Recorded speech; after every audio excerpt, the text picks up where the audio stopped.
Taste the Daily.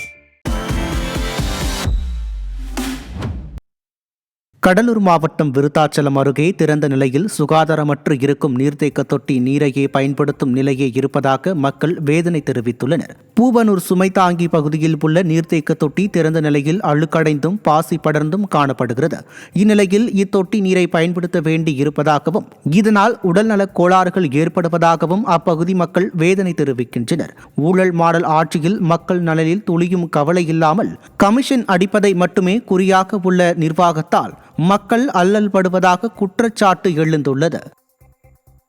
Thanjai மாவட்டம் பாபநாசம் அருகே கஞ்சா மற்றும் மது போதையில் இளைஞர்கள் பேருந்துகளை வழிமறித்து அடிக்கடி ரகளையில் ஈடுபட்டு வருவதாக அப்பகுதி மக்கள் அச்சம் தெரிவித்துள்ளனர். பசுபதி கோவில் பேருந்து நிறுத்தம் பகுதியில் சிதம்பரத்திலிருந்து தஞ்சாவூர் நோக்கி வந்த தனியார் பேருந்தை வழிமறித்து கஞ்சா மற்றும் மது போதையில் இளைஞர்கள் ரகளையில் ஈடுபட்டுள்ளனர். அப்போது தட்டி கேட்ட பேருந்தின் நடத்துனர் மற்றும் ஓட்டுநரையும் போதை இளைஞர்கள் மிரட்டியுள்ளனர். இதையடுத்து பேருந்து ஓட்டுநர் மற்றும் நடத்துனர் கொடுத்த புகாரின் மீது விடியா திமுக அரசின் ஏவல் துறை நடவடிக்கை எடுக்காத நிலையில் இது தொடர்பான சிசிடிவி காட்சிகள் தற்போது வெளியாகியுள்ளது.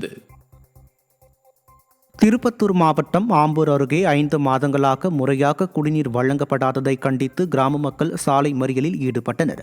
மேல் சாணாங்குப்பம் ஊராட்சியில் 5 மாதங்களாக குடிநீர் பற்றாக்குறை நிலவி வரும் நிலையில் 15 நாட்களுக்கு ஒருமுறை மட்டுமே குடிநீர் வழங்கப்படுவதாக குற்றச்சாட்டு உள்ளது. இதுகுறித்து பலமுறை புகார் அளித்தும் நடவடிக்கை எடுக்காத விடிய அரசின் அதிகாரிகளை கண்டித்து அப்பகுதி மக்கள் காலி குடங்களுடன் சாலை மறியலில் ஈடுபட்டனர். எங்க ஊர்ல சரியா தண்ணி வர்றதில்லைங்க. எங்க போய் பெரிய இடத்துக்கு சொன்னா கூட நீ யாருக்கிட்டையாவது சொல்லுங்க, பரவாயில்ல தண்ணி வராது, சிஎம் கிட்ட கூட போய் சொல்றதுங்க சொல்லிக்கோங்க அப்படின்னு